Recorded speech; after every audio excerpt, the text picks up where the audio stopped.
Hello and welcome to the JSA studio. I'm your host, as always, Nathan, and today I'm coming at you with another Big Ten reaction and breakdown video, this time for Week 11.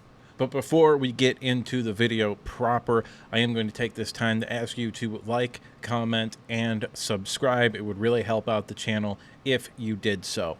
And now with the intro done and out of the way, there's only one thing left to do, and that is to get started by starting with the treading water tier. A lot of teams treading water this week. Obviously, we had the 6 teams that were on byes: USC, Nebraska, Illinois, Michigan State, Northwestern, and Wisconsin. And then we have Ohio State and Purdue also treading water. Basically, that just means my opinion on these teams have not changed. I don't have a whole lot to talk about in this tier.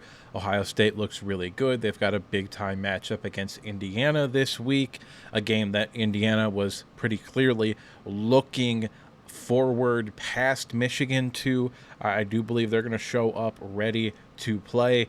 Purdue, the season's over. You're probably firing your head coach. We've known this for weeks. So moving on to our second tier, as always, we have the Scarlett Johansson tier. Why is it called the Scarlett Johansson tier? Well, because these teams are looking pretty.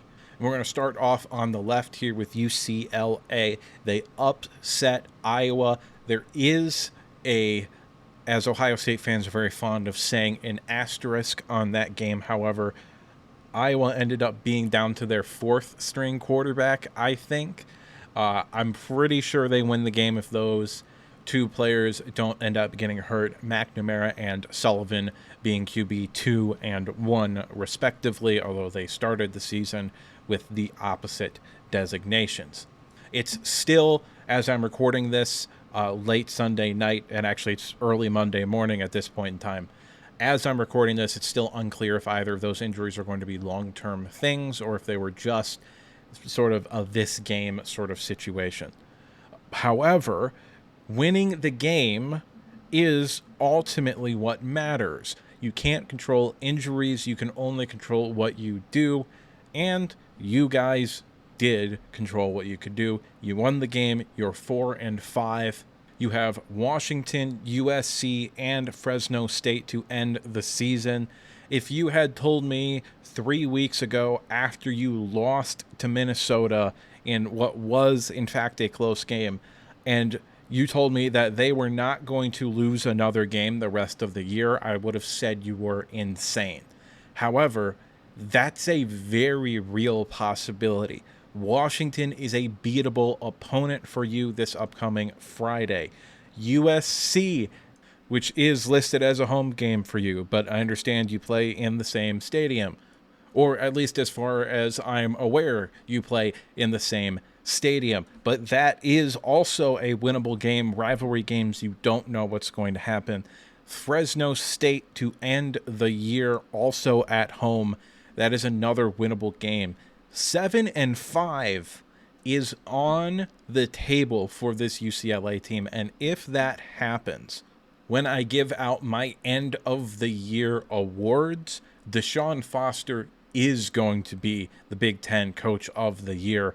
Taking this UCLA roster to 7-5 is a more impressive feat, in my opinion, than Indiana's resurgent 10-0 start. In fact, winning 10 games for the first time in the history of their program. Yes, that's really, really cool. I'd have to think about maybe giving out co-coach of the year awards. And Penn State is the next team I'm going to talk about here. For you guys, it was simply a fact that I did not think you would dominate Washington so thoroughly. And that's what happened. This was not a contest effectively from the first snap of the game.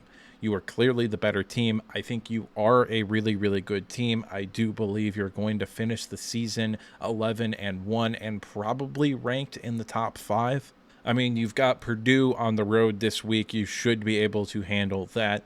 And I know people are going to bring up the Purdue thing against top 10 teams, all of that. It means nothing. That was a Jeff Brom thing, not a Purdue thing. And Jeff Brom ain't at Purdue anymore. He's kicking ass at Louisville, to be honest with you. He's doing, I think, a really good job with that program right now. Then you go on the road to Minnesota. Little bit of a sneaky game, but I think you've just got too much athleticism for that team. And then you end the season against Maryland, and that should be a relatively easy W. You should end the season 11-0. An outside shot at the Big Ten championship game, but probably not going to happen because you would need Indiana to beat Ohio State, and then you would need Indiana to then lose a game after that, which I believe the only game they play after that is Purdue. All in all, this is shaping up to be one of the best years for James Franklin at Penn State. If you win a playoff game, which if you end up the 5 seed, which is a distinct possibility, then you'll probably play Boise State. There's a chance Boise State will also be ranked higher than 12. Either way, that is a matchup that you probably should win. And if you win one playoff game, I think that takes away a lot of the criticisms and critiques that a lot of people, myself included, have of James Franklin. I think no program benefited more from the expanding of the Big Ten than Penn State. Moving on to Oregon, you took care of business. You looked really, really good. You were converting on fake punts for like 40-yard gains. It was an easy W against Maryland. I mean, you were running fake punts for 40-yard gains. Yeah, you gave up 18 points. Who cares? I mean, Loxley is, I think, a good offensive play caller still, even though he's probably going to get fired after this year. However, I do think that giving up 18 points to Maryland is not that big of a deal. Now, looking ahead to this weekend, you do have a tougher game, I think, than you've played yet. Wisconsin on the road at night. That's going to be an electric atmosphere. I do think that that is going to be a game that you kind of got to look at. Now, all that being said, if this was before Washington, instead of having a bye week between this game and Washington, I would be more concerned. However, there is that bye week, so I think you can really hone in and focus on this game, handle business, get the W, and move on. Final team in the Scarlett Johansson tier, the Rutgers Scarlet Knights. I was so disappointed in this team the past few weeks. 3 straight losses after starting 4-2. You have an opportunity against a 4-5 Maryland team this week to become bowl eligible. I believe you should win that game. I believe in this team. However, looking at your schedule, it may be a home versus away kind of thing, although you have lost at home a couple of times. But when you upset Washington, that was at home, and you upset Minnesota this past week, that was at home as well. But this is a game I am really looking forward to watching. It's a little bit of a weird time at 6 p.m., but this is a good game if you are a fan of the Big Ten like I am. Maryland would retain an outside shot at a bowl game if they had won that game. Rutgers doesn't necessarily need it. I don't think Illinois is an insurmountable matchup, and Michigan State at the end of the season is also not a matchup that is out of the realm of possibility for you to win. We could see 7-5 out of this Rutgers team. Probably not 8-4, but how great would that be? That would just be fantastic for Greg Schiano and this football program. Moving on to the next group of teams here, we've got Indiana, Minnesota, and Iowa. And this is the bad, not terrible tier, okay? Because, yes, it was bad to lose for Minnesota and Iowa. However, it's not terrible. And Indiana, you won the game, but you did look kind of bad heading into the bye week and then having the matchup against Ohio State. And we're actually going to stay here with Indiana. Now, I'm not going to so much talk about the other team. We'll talk about them later. However, you were pushed this game. really for only the first time this season. I was going to say second time, but you weren't really pushed against Michigan State. They got out to a 10-0 lead, then you scored, and effectively that was the end of the game. However, you were in a knockdown, drag-out fight with a honestly not very good Michigan team. Now, they've been better since the bye week, especially defensively. However, this is still not a particularly good football team that you beat. And you're supposed to beat good football teams if you're a top 10 ranked team like Indiana. However, you don't really want to look like the way you looked this game. You couldn't particularly run the ball effectively. Rourke was inconsistent. He really only had 2 drives where he looked like his normal self. And Michigan, yeah, they played well. They can't run the ball for shit offensively. They got some plays made on offense to move down the field a little bit, got some lucky breaks as well. However, all in all, this is still a good win for you if you are Indiana. I don't think Michigan is particularly great by any means, but this is a quality win. At the very least, it is maybe the most talented team you've played so far this year. And heading into the bye week, you've got some things to work on. You've got 2 weeks to game plan for Ohio State. Don't know what that is going to look like. Ohio State does have to play a game against Northwestern this week. Probably a big-time matchup. You're going to be ranked in the top 10. Might be ranked in the top 5 at that point. Who knows? We're having top 10 teams getting upset every week. So maybe you could be high up on that list. Maybe you're not going to be that high up on that list. I don't know. You're not going to go down probably, but I think right now you're ranked 8 in the AP poll. Obviously, we'll find out tomorrow what the College Football Playoff Committee rankings are going to look like. However, I'm not positive you're going to be ranked higher than 8 on that list either. All in all, you've got some things to work on. You've got some things to clean up. You will not enter the bye week complacent. If you had blown out Michigan, you would have said, man, we're on top of the world. We're going to go into Columbus, Ohio, and we're going to beat Ohio State. But no, you got tested. You got punched in the mouth, and you did respond. You went down and scored and kicked a field goal to effectively put the game out of reach for Michigan. And yeah, you won the game. It wasn't pretty, but not all your wins need to be pretty. They just need to be wins. Moving on to Minnesota. I mean, Rutgers just outplayed you this week. Again, bad, not terrible. You weren't competing for the Big Ten. You're already bowl eligible. You've got 2 games left after the bye week this week for Penn State and Wisconsin, the rivalry game to end the year. And potentially, with the way Wisconsin's schedule is, keep your hated rivals from getting to a bowl game. For Iowa, you're in the bad, not terrible tier because you lost. If you had won the game, you would have bet in the Scarlett Johansson tier because you won the game with your 4th-string quarterback who was a linebacker, I believe, at one point, and they converted his ass to quarterback because they needed depth at the position. Yeah, that would have been incredible if you'd won the game. Honestly, I don't have a whole lot to say about it. The defense has not been the same level that it's been the past few years. I've been saying that since week 1. However, it is a little disappointing to lose this game. Moving on to 2 of the final 3 teams that I'm going to be talking about today, Washington and Maryland. They are in the super ass tier because that's the way you played this week. You played like ass, and you played like ass so much that it was in fact super.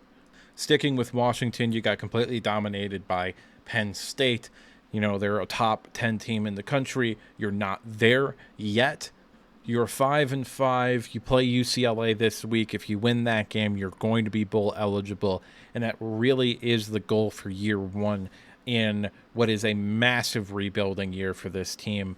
It was always going to be a rebuilding year. You lost so much, way more than the team that beat you in the national championship game.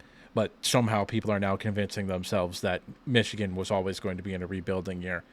Anyway, I don't need to be talking about that yet. They're the next section.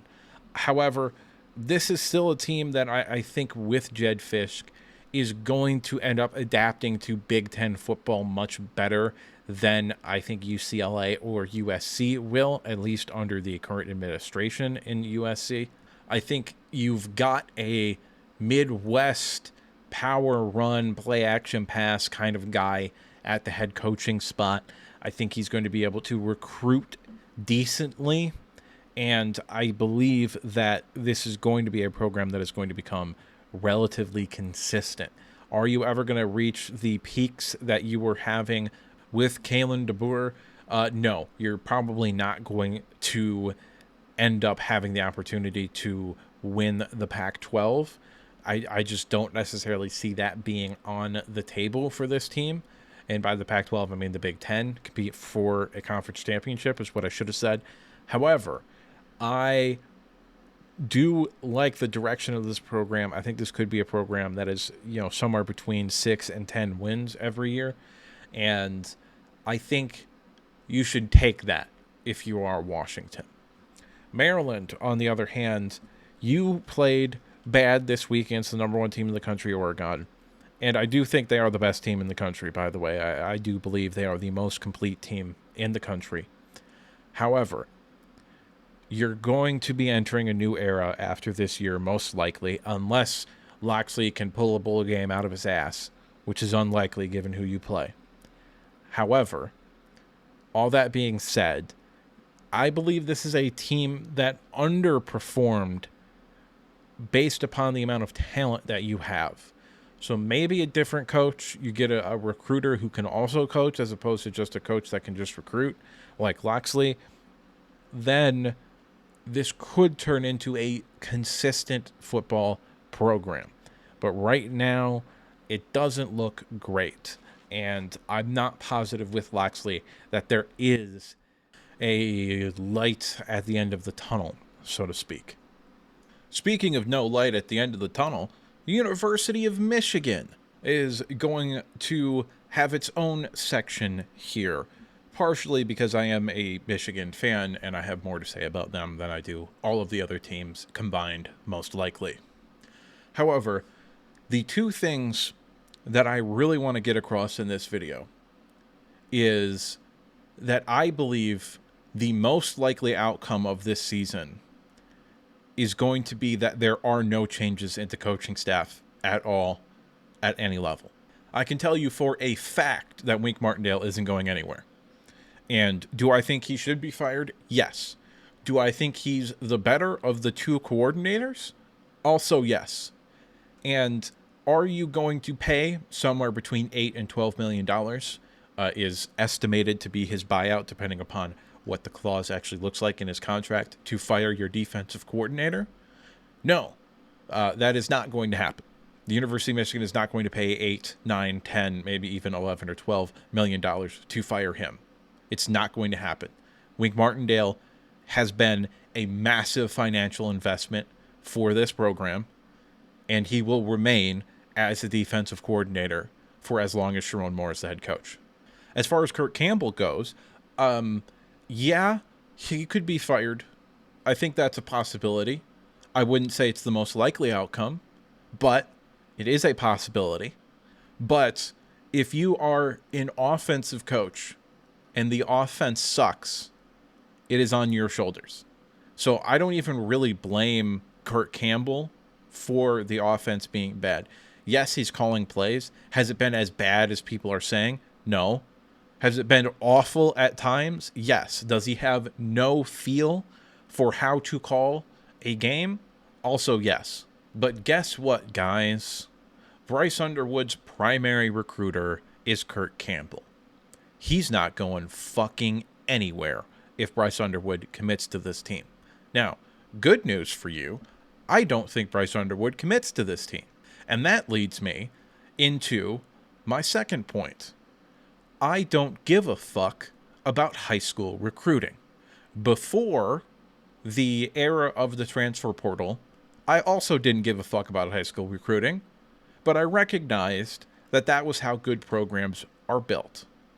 The fact of the matter is that good programs can still be built through high school recruiting now. But more programs are built through use of the transfer portal than they are through the high school recruiting classes. So, in the modern age of college football, the amount that I care about high school recruiting and how good you are at it is zero. Not 1%, not 0.1%, not 0.00001%. It is 0%. And that is the only positive that you can point to for Sharon Moore. And guess what?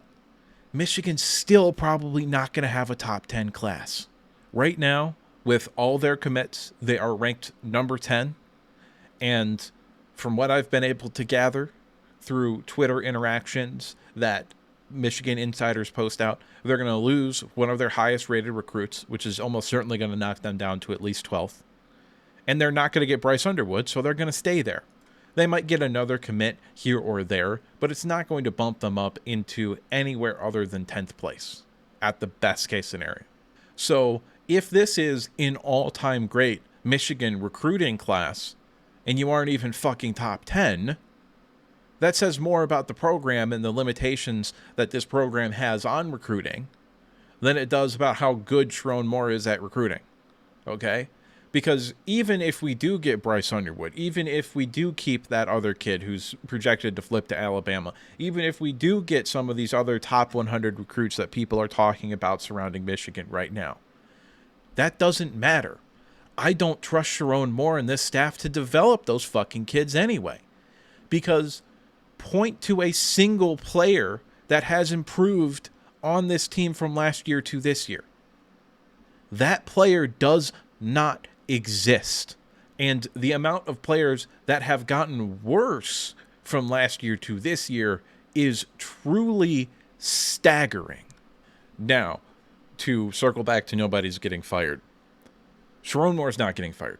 Sharon Moore is going to have 3 or 4 years to build this program. And it's not going to end well, as far as I can tell. And I have a plethora of reasons for why I believe it's not going to end well. You guys, not so much me, but you guys have complained about Khalil Mullings not getting touches. Well, guess what, motherfucker? Who's in charge of that? Oh, that's right, Sharon Moore. And if Sharon Moore isn't in charge of that, then it's the running back coach. And who hired the running back coach? Oh, you don't like the offensive and the defensive play callings. Guess who hired the offensive and defensive coordinators? Guess who continues to let them call plays, despite having the option to take over the offensive play calling himself or demote Wink Martindale and have somebody else call plays defensively? Guess who continues to defend and deflect blame away from those two coordinators? Oh, that's right, Sharon Moore. To get a little bit more specific here, I don't give a fuck if Lamar Morgan is a really good recruiter, which right now, according to 247, he's one of the 10 best recruiters in the country. Okay? I do not give a fuck about recruiting in high school. I do not care. The amount that it matters is staggeringly little. Really. It does not matter nearly as much as you think it does. And the reason it doesn't matter is because half of the kids that you get to commit from your freshman year to their sophomore year are going to transfer. And then from their sophomore to junior year, you're going to lose half of the remaining kids.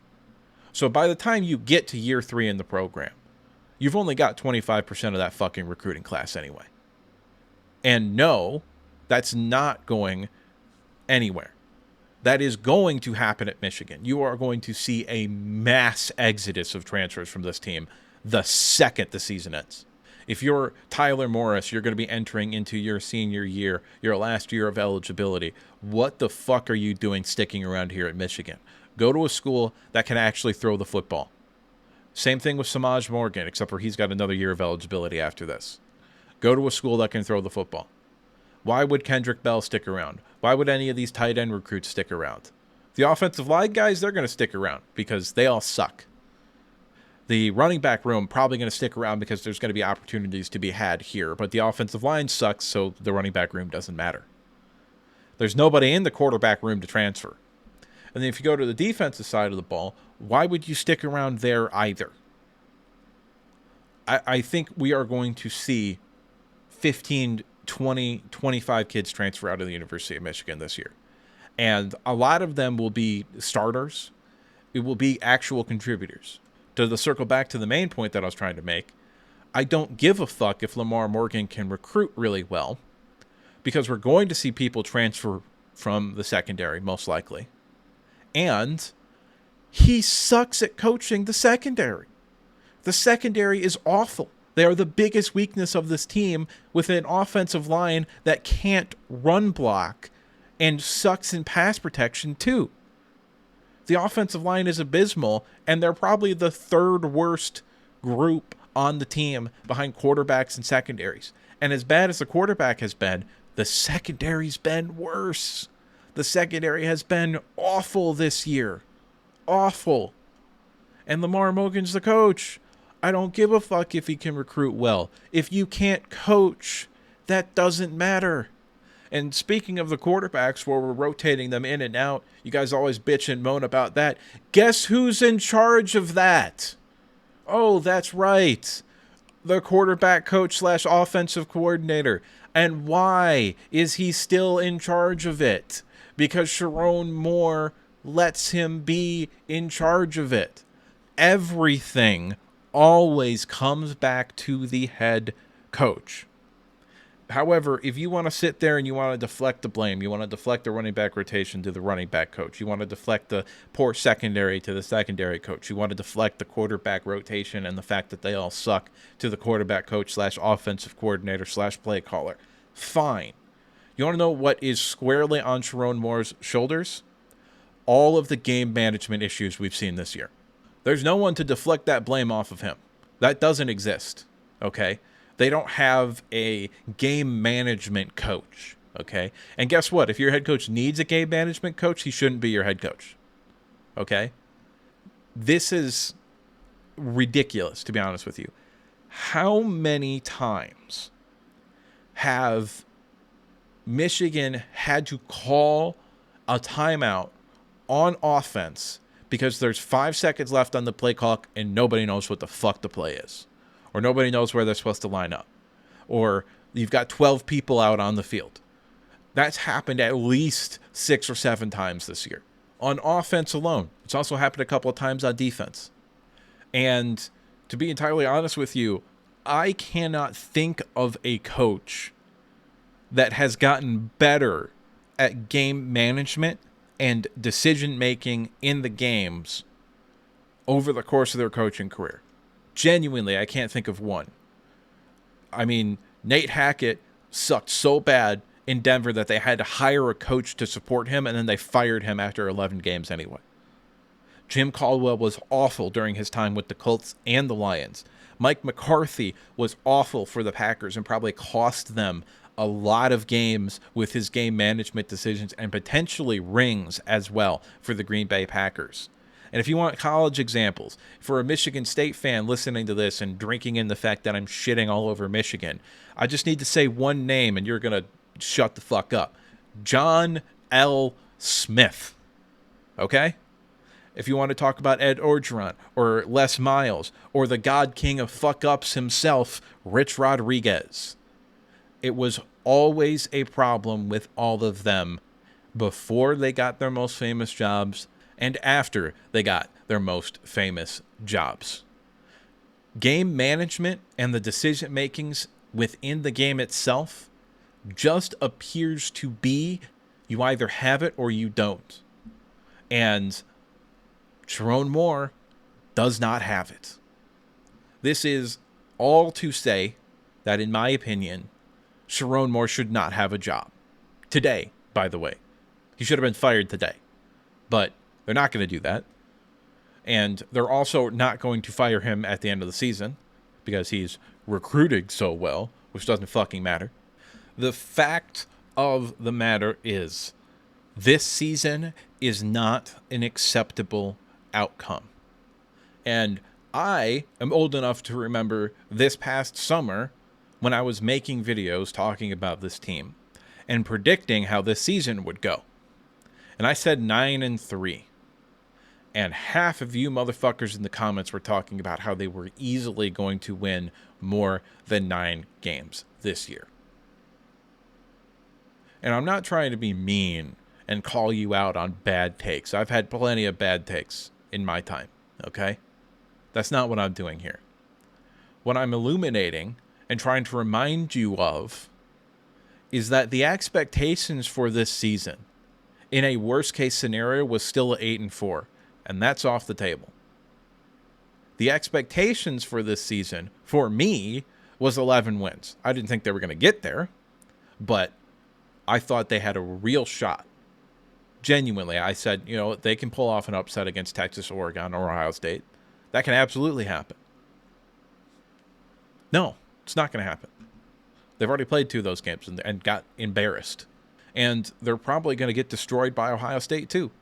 I think there's a very real possibility that Ohio State just puts it all together for that game, and they beat Michigan by 50+. I think that's a real possibility for that game. The reality is, when I said 9-3, and when a lot of people said 9-3, it wasn't just me, but a lot of people said 9-3. And a lot of you, I would say even the majority of Michigan fans, said, fuck no, we're doing better than that. So I'm trying to remind you that this was not a rebuilding year. Period. End of discussion. If you think this was a rebuilding year, you are delusional. This isn't Toledo. This isn't Western Michigan or San Diego State or UTEP or anything else that you want to throw out there for programs where you have a good year and then you suck the next year because all your seniors graduated. This is Michigan coming off of a national championship with a top 10 roster in college football. And yes, this is a top 10 roster in college football. According to the talent index, I think they're ranked 13. Like 247's talent index, they're ranked like 13th. And the amount of potential NFL players that this team has is staggering. Actually staggering. Potentially 2 NFL running backs, a first-round caliber tight end, maybe 2 offensive linemen, 5 defensive linemen, 2 linebackers, and 4 pieces in the secondary, if we count Rod Moore. All in all, they might have 5 first-round picks on this team. Genuinely, 5 first-round caliber players. And if you want to talk about the offensive line, they've got high-ranked top 300, top 100 offensive linemen all over this roster. And they all suck. Who's to blame for that? Your head coach, who was also the offensive line coach? Maybe. In fact, probably. That's a pretty fair thing to say. So, all in all, I do not think you can make an argument, a real, legitimate argument, for why Sherrone Moore should still be the head coach of this football team after this season. Now, maybe he comes out and he beats Northwestern after the bye week this week, and he pulls off the upset against Ohio State, and he gets Bryce Underwood to commit, and all of a sudden this looks like a different program 3 weeks from now. Okay, cool. If that happens, fine. Do I think it's going to happen? No. I think Bryce Underwood is going to commit to LSU. I think we're going to lose to Ohio State by margins that make 2018 and 2019 look like competitive games. And the fact of the matter is, if Ward Manuel was a real athletic director, he probably never would have hired Sherrone Moore to begin with. And if he was a real athletic director who gave a fuck about winning and could see the writing on the wall, and he still somehow made the mistake of hiring Sherrone Moore, then a real athletic director would have said, okay, cool, we fucked up. We're going to pay you whatever it takes to get you to go away, and the rest of the staff as well, because they all suck too. And then we're going to go get a real head coach and get back to winning. And oh my God, are the stars aligning for this offseason to be the big dog that could go and get any coach in America. Because Michigan would be the top dog coaching search in this year's offseason. It would be. Last year, that was Alabama. That's why Kalen DeBoer was probably off the table. Okay? Doesn't matter. This year, they're not moving on from Billy Napier at Florida. Okay? So, Florida and Michigan, as much as you Michigan fans are going to bitch about me saying this, Florida is probably a better job than Michigan. Okay? It's just the reality of the situation. The only reason that Florida and Michigan are competitive is because Florida is in the SEC, and Florida is probably the fourth or fifth biggest brand in the SEC, as opposed to Michigan, which is 1 or 2 in the Big Ten. So, yeah. But if Florida was in the ACC, they would definitively be a better job than Michigan. Okay? Is Michigan a top 20 job in the country? Yes. Is it a top 10? Probably not. But top 10 jobs don't open very often. Top 20 jobs don't even really open very often. And Michigan, this offseason, would have a real chance to be the top dog. And you could go get a Lane Kiffin or anybody else that you want to talk about. Really, genuinely. You would have the opportunity to go and get them. Because guess what? Next year, you're not going to have that opportunity. Next year, LSU could open up. Florida's probably going to open up. USC could open up. Hell, Auburn could open up if they don't get a fucking quarterback in the room that can play ball. Florida State could open up. I already said USC. I was going to say them again. But this year, there are no top 20 jobs opening up, most likely. Next year, we could see 5 or 6, maybe 7 if we include Michigan. So this is the year for you to fire Sharon Moore. Because next year, you're going to have to compete with Florida and Florida State and potentially LSU and potentially Auburn and potentially USC and God knows who else. Wisconsin could maybe decide they're fed up with Luke Fickell after 3 years.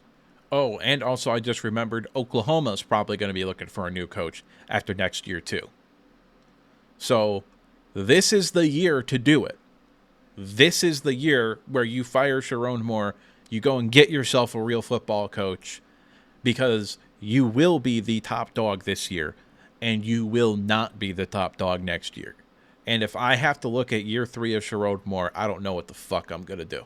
Because not only do I have no faith that Sharon Moore is going to turn it around, I don't even see the light at the end of the tunnel that I was talking about at the beginning of this segment. That doesn't exist. It just doesn't. There is nothing to be happy about with this Michigan team. And that's only going to compound when the only staff move they make is firing or demoting Kurt Campbell, which I still don't think is all that likely. So nobody might get fired. And again, recruiting does not matter in the modern age of college football, at least recruiting out of high school. Moving on to our power rankings for the Big Ten. The top 4, once again, remain unchanged. There's a little bit of shuffling in the tier below that. Iowa up 1 spot, Illinois up 1 spot by advantage of not playing this week. Minnesota down 2 spots for losing. Wisconsin up 1 spot, Washington down 1 spot. Nebraska stagnant at 10, as is Michigan at 11. Rutgers up 1 spot, Michigan State down 1 spot, and the bottom 5 teams also remain stagnant. Northwestern, USC, UCLA, Maryland, and in last place, Purdue. As always, we also have my top 15. Number 1 and number 2 remain unchanged from last week. It is Oregon and Ohio State. Texas, kind of by default, moves up to number 3. Same thing with Penn State up to number 4. I have Notre Dame at 5, Tennessee at 6, up 1 spot, each of those 4 teams. Indiana moves up 2 spots to number 7, BYU up 2 spots to number 8, SMU up 4 spots from number 13 last week, Boise State up 1 spot, Alabama up 3 spots, Miami down 3 spots for finally dropping a game, Georgia down 10 spots to losing to a, honestly, I don't think all that great Ole Miss team. I just think Georgia's just not very good this year. And we have Texas A&M purely because of how well Notre Dame is playing. They move up to number 15 after being unranked this past week. And the G5 pick, if not Boise State, I have Army. But that's just me, and what do I know? I'm just some asshole on the internet giving you his opinion. To this point, I'd like to remind you to like the video if you liked it, subscribe if you want to see more content like this, and if you disagreed with me at any point, or you just have something to say, go ahead and drop a comment down in the comment section below. And now with the outro done and out of the way, there's only one thing left to say, and that is that I'll see you next time.